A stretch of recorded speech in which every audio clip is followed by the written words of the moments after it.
December মাস হচ্ছে মেয়েদের বাপের বাড়ির মাস, মেয়েদের আনন্দের মাস। সবারই স্কুল বন্ধ থাকে, তো সেজন্য হচ্ছে সবাইকে ডেকে নিয়েছি আমাদের বাসায়।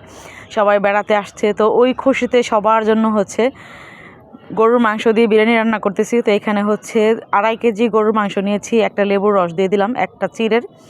তারপর হচ্ছে দিয়ে দিলাম রাঁধুনি বিরিয়ানি মশলা, আদা আর রসুন বাটা। তারপর হচ্ছে দিয়ে দিলাম কাঁচামরিচ ব্লেন্ড করে, তারপর স্বাদমতো লবণ, জিরা গুঁড়া, ধনিয়া গুঁড়া, তারপর হচ্ছে এলাচ, দারুচিনি, লবঙ্গ, কালো গোলমরিচ। তারপর দিয়ে দিলাম শাহি গরম মশলা।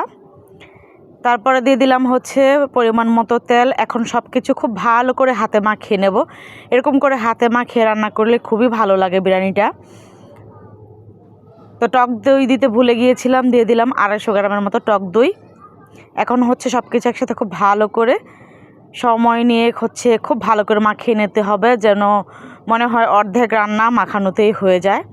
এ পর্যায়ে হচ্ছে দিয়ে দিলাম ব্লান্ডারটা ধুয়ে পানি। তো এখন মাটির চুলায় বসিয়ে দিলাম কড়াইটা, দিয়ে দিলাম পেঁয়াজ কুচি, একদম 2 মুঠ ভর্তি করে পেঁয়াজ দিয়ে দিলাম। এখানে প্রায় মেজারমেন্ট কাপে 2 কাপের মতো পেঁয়াজ হবে। এখন শুধু নেড়ে চেড়ে খুব ভালো করে কষিয়ে নেওয়ার পালা। তো আমি মিনা শখের রান্নাঘর থেকে সবাইকে জানাচ্ছি অনেক অনেক শুভেচ্ছা। আশা করি সবাই ভালো আছেন, আমিও আলহামদুলিল্লাহ ভালো আছি। তো দেশ এবং দেশের বাইরে থেকে যে যেখান থেকে আমার এই ভিডিওটা দেখছেন সবাইকে জানাচ্ছি অসংখ্য ধন্যবাদ। তো আপনাদের সাথে কথা বলতে বলতে এদিকে আমি গরুর মাংসটাকে সেদ্ধ করে নিচ্ছি। প্রায় 90% মতো সেদ্ধ করে নিয়েছি। এরকম একদম তেল ওঠা ওঠা ভাব হয়েছে, পরে আমি উঠিয়ে নিয়েছি। আমি পোলাওর চাউলটা আগে থেকে ধুয়ে পানি ঝরিয়ে রেখে দিয়েছি। এখন হচ্ছে পোলাওটা রান্না করে নেব। তো দিয়ে দিলাম পরিমাণ মতো পেঁয়াজ, তারপর হচ্ছে এলাচ, দারচিনি, তেজপাতা সব কিছু একসাথে খুব ভালো করে ভেজে নিয়েছি। আদা রসুন বাটা দিয়ে দিলাম। তারপর হচ্ছে এখানে আমি যতটুকু পরিমাণ চাল নিয়েছি তার ডাবল পানি দিয়েছি, একদম ফুটন্ত গরম পানি দিয়েছি আমি এখানে। তো খাবার স্বাদটা একটু বাড়ানোর জন্য দিয়ে দিলাম কিছুটা টেস্টি সল। আর আমি বিরিয়ানির মশলাটা অর্ধেকটা মাংসে দিয়েছি আর অর্ধেকটা পানির মধ্যে দিয়ে দিলাম। আজকে গরুর দুধ দিয়ে রান্না করে নিয়ে, বাসায় গরুর দুধ ছিল না, দিয়ে দিলাম স্বাদমতো লবণ এবং দিয়ে দিলাম চালটা যখন পানিটা ফুটে উঠেছে। তো চাল দেওয়ার সাথে সাথে আমি এখানে মাংসটা দিয়ে দিলাম। যেহেতু এটা গরুর মাংস, মাংসটা খুলে যাবে না, কোনো সমস্যা নেই। মুরগির মাংস হলে আমি যখন ফুটতে শুরু করবে চাল তখন দিতাম, যেহেতু এটা গরুর মাংস শক্তই থাকবে, তো সেজন্য এখানে আমি সাথে সাথেই দিয়ে দিলাম। এখন শুধু নেড়ে চেড়ে রান্না করে নেওয়ার পালা।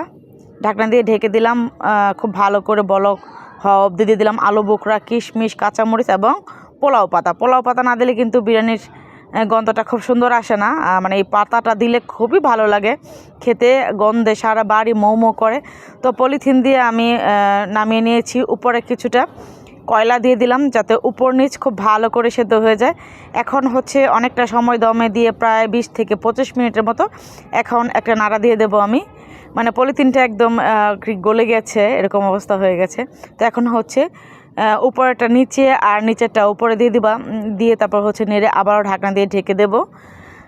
পুরো পরিবারের সবাই যখন বাসায় আসে আর সবাইকে নিয়ে কোনো কিছু খাওয়ার আসলে আনন্দটাই আলাদা। এটা তো আমার কাছে বেস্ট একটা মনে রাখার মতো একটা স্মৃতি হিসাবে কাজ করে। আর আমার কাছে সবাইকে রান্না করে খাওয়াতে আমার অনেকটাই বেশি ভালো লাগে। রান্না করতে কখনোই আমার আলসেমি লাগে না বা কখনো বিরক্তি লাগে না। তো আলহামদুলিল্লাহ পোলাওটা আমার একদম হয়েই গেছে। এখন শুধু পরিবারের সবাইকে নিয়ে হচ্ছে খেয়ে নেব। তো আপনারাও কি সবাইকে নিয়ে খেতে পছন্দ করেন? অবশ্যই কমেন্টে বলবেন। আর আমার নিত্যদিনের রান্নাবান্নার ভিডিও আপনাদের সাথে শেয়ার করি, যদি ভালো লেগে থাকে তাহলে অবশ্যই লাইক কমেন্ট শেয়ার করতে ভুলবেন না। আর এখনও যারা আমার শখের রান্নাঘর পেজটি ফলো দেননি অবশ্যই ফলো দিয়ে দেবেন। আর যদি ইউটিউব থেকে দেখে থাকেন আমার ইউটিউব চ্যানেলটিকে সাবস্ক্রাইব করে দেবেন। ছোট থেকে বড় সবাইকে একে একইভাবে দিয়ে দিলাম, প্রথমে বাচ্চাদেরকে, তারপর হচ্ছে আমরা বড়রা খেয়েছি। বাচ্চারা খেয়ে তো সবাই খুশি, দেখেন আলহামদুলিল্লাহ সবাই কত খুশি খুশি করে খেয়ে নিচ্ছে। সবাই তো বলতেছে যে খালামণি তুমি খুব ভালো, খুব মজা করে রান্না করেছো। সত্যিই অনেক ভালো লেগেছিল বিরিয়ানিটা।